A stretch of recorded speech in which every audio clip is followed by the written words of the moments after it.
So in last week's video, one of the poor leadership habits that we discussed was the fact that so many managers have fallen into this trap of being very reactionary in their leadership.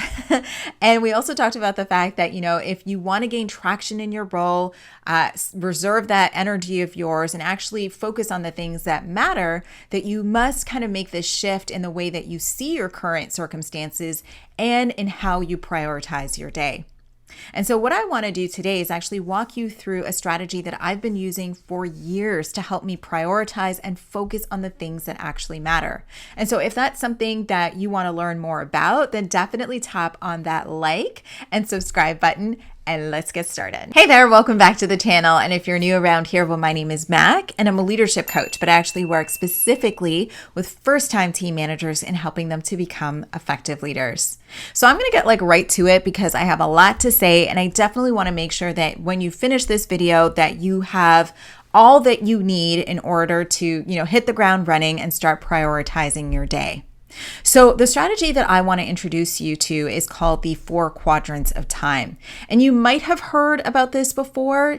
I know that there's various kind of versions of this. I know that, there's the Eisenhower matrix version. And then if you're a fan of Stephen Covey, then you might have heard of the quadrants of extraordinary productivity. And of course, I know that Dave Ramsey has his own rendition of it as well. Now, what I'm going to be teaching you is kind of what I have mashed together because I'm just that type of person. I tend to take bits and pieces of what I need and make it work for me. So I've kind of combined the Eisenhower matrix, the Ramsey matrix, as well as the Covey matrix together. And that's what I've been using for the past couple years. Okay, so that's what I'm going to introduce you to. So what I'm going to do is actually flip to the computer right now because I want you to see my screen. I'm going to use the digital whiteboard to walk you through each quadrant, as well as some tips around it. Okay, so just give me a quick second and let's go to the computer. All right. So what you're looking at right here on this whiteboard is basically a 2x2 matrix that consists of urgent and important descriptors. Now, what's important for you to know on this matrix is that the ranking actually moves based on location. So let me kind of explain what I mean. So on this axis here, it's important. But what I mean when I say that it moves based on location is that up here is most important and least important is represented down here. And then extremely urgent would be represented in this corner and then not so urgent over here. Okay, so each kind of section corresponds to that particular ranking. Okay. So now let's map out kind of how this strategy works and what it's all about. So let's start with quadrant 1, and I'm actually going to zoom in here so you can see a little bit better. But quadrant 1 here is sadly where actually we spend a lot of our time. It's essentially the quadrant of necessity, and that's because it's both urgent as well as important, which makes it very, very reactionary in nature. Now, what are the things that typically fall in this kind of reactionary quadrant? Well, it's things like last minute deadlines, sudden staff changes, an upset client that you all of a sudden have to react to. Maybe it's your boss kind of changing directions on you last minute on a project. Maybe it's an outage. I know that this used to happen to our team all the time where because we were on the phones, if there was some sort of phone outage, then that meant that we had to react to figure out what to do so that we can talk to our customers. Or it could be mistakes that are happening or that keep popping up that obviously need to be rectified. So these are the things that essentially you have literally no other choice but to do, essentially. Now, of course, the exact descriptions of these tasks are going to look a little bit different depending on your position. But the one thing that it affects across all industries and across all roles is that it is the quadrant of necessity. And it often has you feeling like you're in constant chaos or constant firefighter mode, or in other words, just reacting. And maybe as I'm describing this, you're thinking to yourself, yep, Mac, that's me. I go home every single day freaking tired, so I'm definitely in this reactionary zone. Well, I want you to know, it's okay. It's not like you're alone. In fact, as you can see here, the Franklin Covey team actually did a study on this, and they found that 27% of people actually spend their time right here, just reacting. So it is not uncommon for people to be in this zone at all. Now, I will say something that I think is really important. Sometimes the nature actually of your work requires you to be in this quadrant. And that's because some people's roles actually consist of tasks that are all about solving reactionary problems. Okay. So for example, let me use an example in case that doesn't make sense, but let's say you're a server, right? And I'm going to use this example because I feel like everyone watching can understand this. But if you're a server and you're doing something, and let's say you're doing something and a customer walks in to get seated, you're actually getting paid to react to that customer walking in and actually seating them, right? That's the problem that you're being paid to solve. But that doesn't mean that a server shouldn't be looking for ways that they can maybe reduce the amount of time that they spend reacting to a customer walking in and seating them. You know what I mean? Now, of course, I'm not going to digress and get into the particulars of what a server could do. I'm just basically using that as an example of how your role might actually be one where you are in constant reaction to stuff because that's what you're actually getting paid to do. You know what I mean? All right, so let's move on here to quadrant 3, which I'm actually going to zoom in on this one a little bit so that you can see it. But quadrant 3 is actually called the quadrant of distraction. And I actually really like how Dave Ramsey describes it here. As you can see, I put it down. He calls it the quadrant of deception. And I think it's just such a fantastic descriptor. And that's because it's the quadrant of not important, yet urgent. Now, I'm sure you're thinking to yourself when you hear this, like, how can something be not important yet urgent at the same time? Like, it feels like that doesn't quite align. Yet, so many of you will actually spend copious amounts of time in here unintentionally because of the fact that it comes to you dressed like it's actually something important when it really isn't. So let me give you an example of what I mean when I say this. So have you ever been sitting in your office doing your thing, working on really important stuff, and then all of a sudden you get a ping from someone, maybe in chat or maybe on your door, and they're coming to you to solve an issue that they have stated is really important. And so you stop what you're doing because of course you want to help team members. And so you stop what you're doing, you help that person solve their problem. And then it takes you like an additional 20 minutes to get back to what you were doing because typically it takes us 20 minutes to get back to, focus time, right?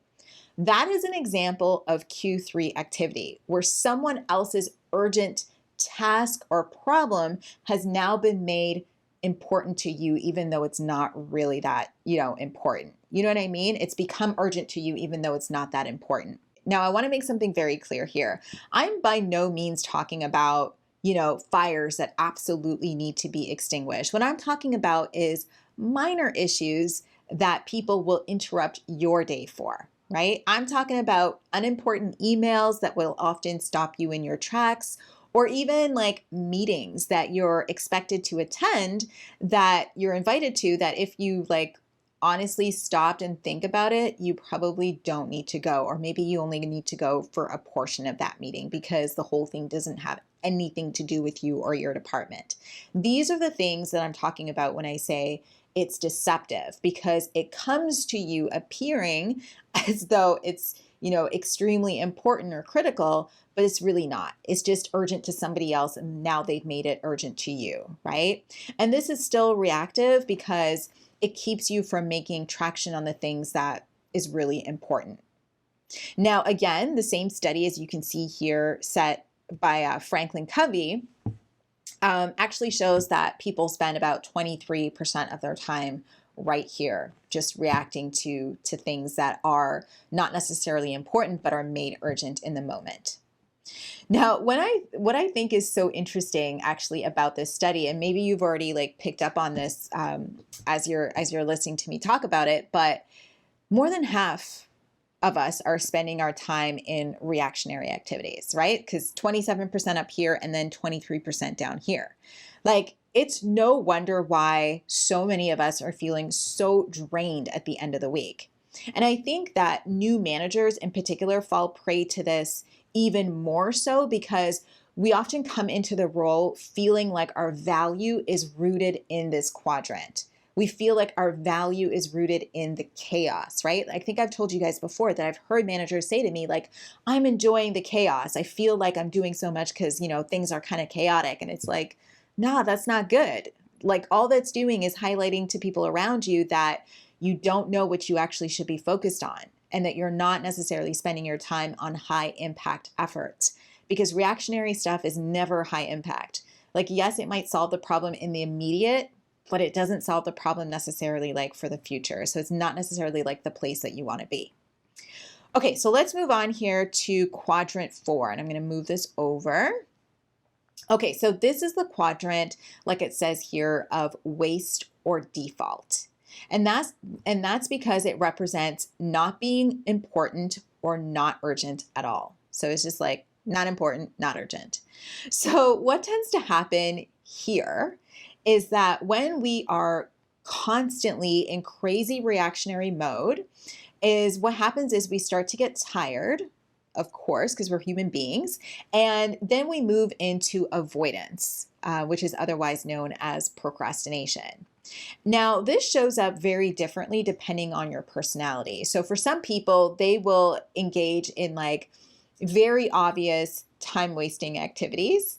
And for others who want to be productive while procrastinating, what they'll do is do something that really doesn't matter. And I definitely fall into this trap where I want to be productive, but really I'm just procrastinating. So how that shows up for me, because like I said, I want to be productive, is like I'll engage in like things that really don't matter, kind of like perfecting documents or just like activities that I straight up know I should delegate.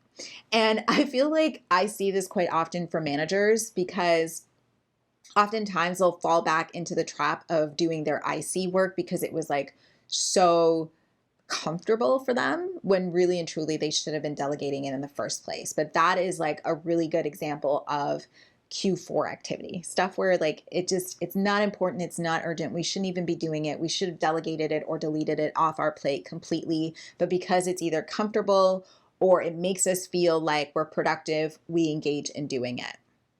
Okay, so now let's move on to the good stuff, which is all about where you want to be spending your time. So let me just pull this up here so that you can see it a little bit better.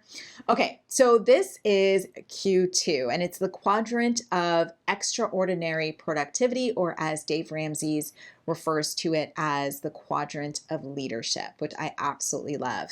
This is the quadrant, guys, where you want to be spending your time. And as you will notice, right, at the top, it says here that this quadrant is marked as important, but it's not urgent. Now, the reason it can be both important and not urgent is because it's proactive. That's why it's not urgent. So let's talk about what kind of activities fall in this category, shall we? So in this category, it's all about strategic thinking and planning.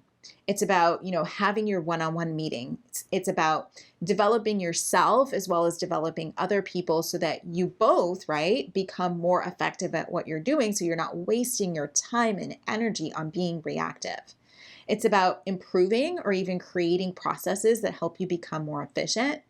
And most importantly, it's about self-care. Because the truth of the matter is we cannot pour into others if we do not first pour into ourselves. So, this is also about self-care. So when you chill in this quadrant, it actually ensures that you are making progress, that you're seeing traction, and as a result, you're becoming more and more in control of your time, your schedule, your energy, right? It's really, really all about being in control of that.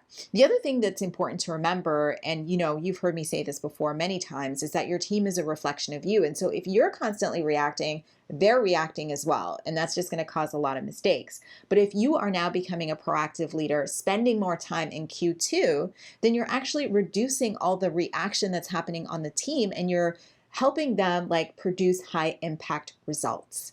That's why it's so important that you at the top, you're being proactive. Okay.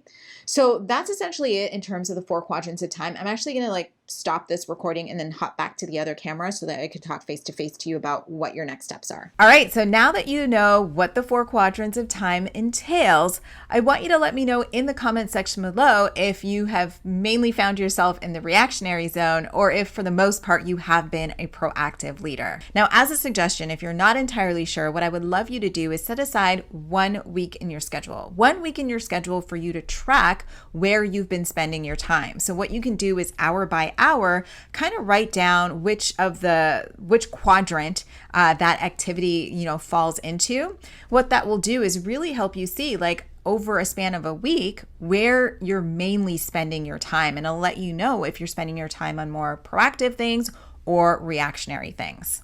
Now, if you already know that you are, definitely a firefighter, a reactionary leader, then I want you to book a call with me. I want you to book a call with me to learn more about the New Manager Accelerator. Because what the New Manager Accelerator program is doing is it's helping, really rewire habits, reactionary habits, and helping managers become more proactive in not just their thinking, but what they're actually doing, so that they can achieve consistent, outstanding results from themselves as well as from their teams. So if that sounds like something you want to learn more about, then definitely book that call with me using the link in the description box below.